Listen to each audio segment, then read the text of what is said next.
좋은 아침입니다. 역대상 14장 8절에서 17절 말씀 보겠습니다. 8절 다윗이 기름 부음을 받아 온 이스라엘의 왕이 되었다 함을 블레셋 사람들이 듣고 모든 블레셋 사람들이 다윗을 찾으러 올라오매 다윗이 듣고 대항하러 나아갔으나 9절 블레셋 사람들이 이미 이르러 르바임 골짜기에 쳐들어온지라. 10절 다윗이 하나님께 물어 이르되 내가 블레셋 사람들을 치러 올라가리이까 주께서 그들을 내 손에 넘기시겠나이까 하니 여호와께서 그에게 이르시되 올라가라 내가 그들을 내 손에 넘기리라 하신지라. 11절 이에 무리가 바알 브라심으로 올라갔더니 다윗이 거기서 그들을 치고 다윗이 이르되 하나님이 물을 쪼개음같이 내 손으로 내 대적을 흩으셨나이다 하므로 그곳 이름을 바알 브라심이라 부르니라. 2절 블레셋 사람들이 그들의 우상을 그곳에 버렸으므로 다윗이 명령하여 불에 사르니라. 자, 다윗이 이 통합 왕국의 왕으로 서자 두로에서는 이렇게 고급 자제와 기술자를 보내어서 다윗을 축복하는 그런 일이 있었지만 꼭 그런 경우만 있는 것이 아니라 정반대의 경우도 일어났습니다. 블레셋 사람들의 그 도시 국가들이 다 힘을 모아서 다윗을 멸하기 위해서 올라왔고 먼저 공격을 시작을 한 것입니다. 근데 이와 같은 상반된 반응은 언제나 하나님의 뜻이 있을 때 동반되어지는 일입니다. 예수님께서 탄생하실 때도 동방 박사들이 인류의 구원자로 오신 예수님께 감사를 표현하기 위해서 예물을 가지고 온 일이 있었지만 동시에 헤롯이 어린 아이를 죽이려고 학살하는 일이 동시에 일어난 것에서도 볼 수 있습니다. 하나님 나라가 임하는 것은 모든 인류의 가장 큰 축복인 동시에 사단이 가장 싫어하는 일이기 때문에 그렇습니다. 자, 그런데 사실 블레셋은 철병거로 무장한 강력한 국가이고요. 또 사울 왕을 죽인 아주 힘있는 세력이고요. 또 다윗은 그 휘하에 몸을 피하고 있었기 때문에 얼마나 강한 나라인지 잘 알고 있습니다. 게다가 지금 다윗은 막 통합왕국의 왕으로 올라왔기 때문에 군대를 제대로 정비할 시간도 갖추지 못한 상황이었습니다. 자, 이런 상황에 처했을 때 다윗이 제일 먼저 한 일은 무엇일까요? 두려워하는 일도 아니고요. 부산스럽게 대책을 세우는 일도 아니었습니다. 하나님 앞에서 하나님의 뜻을 묻는 일이었습니다. 그리고 하나님께서 올라가라 내가 그들을 내 손에 넘기리라는 약속을 붙잡고는요 두려움 없이 나가서 정면 대결을 펼쳤습니다. 여러분 그런데 이렇게 나아가자 마치 자기가 나아갈 때 하나님께서 물이 쪼개짐 같이 대적들을 흩어버리시는 그런 모습을 경험하게 되었고 그곳 이름을 바알 브라심이라고 부르게 되었습니다. 바알 브라심이라는 이 단어는 하늘의 파도가 하나님의 파도가 어떻게 세상 나라를 부수고 삼켜버리는지를 보여주는 힘있는 단어라고 할 수 있습니다.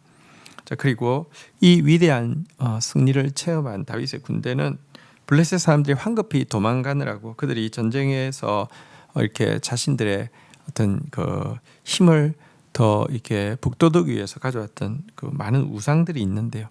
이런 우상들을 거들떠보지도 않고 모두 다 불살라 버리고 있음을 보게 됩니다. 우상은 아무것도 아닙니다. 우상을 탐하는 것, 우상을 두려워하는 것, 어리석은 일에 지나지 않습니다. 자, 이제 13절 보겠습니다. 블레셋 사람들이 다시 골짜기를 침범한지라. 14절 다윗이 또 하나님께 묻자온데 하나님이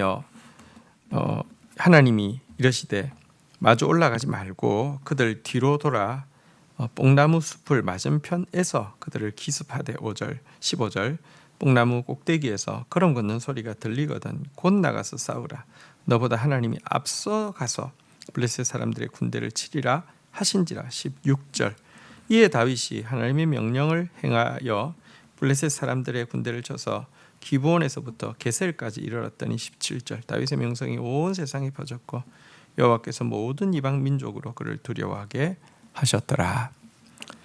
자, 블레셋이 한번 패배했지만 그렇게 세력이 약한 것이 아닙니다. 이번에는 또다시 대군을 이끌고 르바임 골짜기로 올라오게 되었습니다. 그러자 다윗은 또다시 하나님 앞에 하나님의 뜻을 묻고 있습니다. 그런데 하나님께서 이번에는요, 첫 번째하고는 달리 정면 대결이 아니라 후면에서 기습할 것을 지시하셨고요. 기습할 때의 신호가 무엇이냐고 하면 뽕나무 나무 꼭대기에서 나는 걸음 걷는 소리를 들으면 기습하라 라고 말씀하셨습니다. 이 걸음은 누구의 걸음일까요? 이스라엘 군대가 블레셋과 싸우기 전에 먼저 앞서가서 그들을 치시는 하나님의 발걸음 소리였던 것입니다. 여러분, 여기서 우리는 알 수 있습니다. 하나님은 전쟁을 계획을 주관하시는 사령관이시고 먼저 앞서서 싸우시는 지휘관이심을 보게 됩니다. 이 전쟁의 승리로 말미암아 블레셋은 이제 이스라엘 지경 밖으로 완전히 쫓겨나게 되었고요. 다윗의 명성은 온 세계에 퍼지게 되어서 모든 이방 민족들의 경외의 대상이 되게 되었습니다. 한편 하나님 앞에 이제 두 번의 전투 앞에서 두 번 묶어 있는 다윗의 모습은 우리가 눈여겨볼 필요가 있습니다. 사실 다윗은 수많은 전투를 경험을 가지고 있는 뛰어난 지휘관이기도 하고요. 게다가 특별히 블레셋 왕 희하에 있었기 때문에 블레셋이 어떤 전술을 가지고 어떤 마음을 가지고 어떤 무기를 가지고 나오는지 누구보다 잘 알고 있는 사람입니다.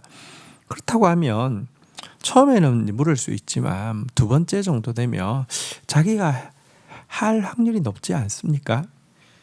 근데 그는 철저하게 자기 능력이나 자기 경험을 의지하지 않고 우리가 크신 하나님의 지시에 철저히 따르는 그런 모습을 보여주고 있습니다. 이것이 하나님의 일꾼에 마땅한 모습입니다. 우리는 내 경험이나 내 지식을 내세우는 사람이 아니라 하나님의 뜻을 내세우는 사람이 되어야 합니다. 주신 말씀 붙잡고 기도하며 나가도록 하겠습니다. 하나님 아버지 감사합니다. 하나님께서 위대한 승리를 주시는 두 번의 싸움을 우리가 보게 됩니다.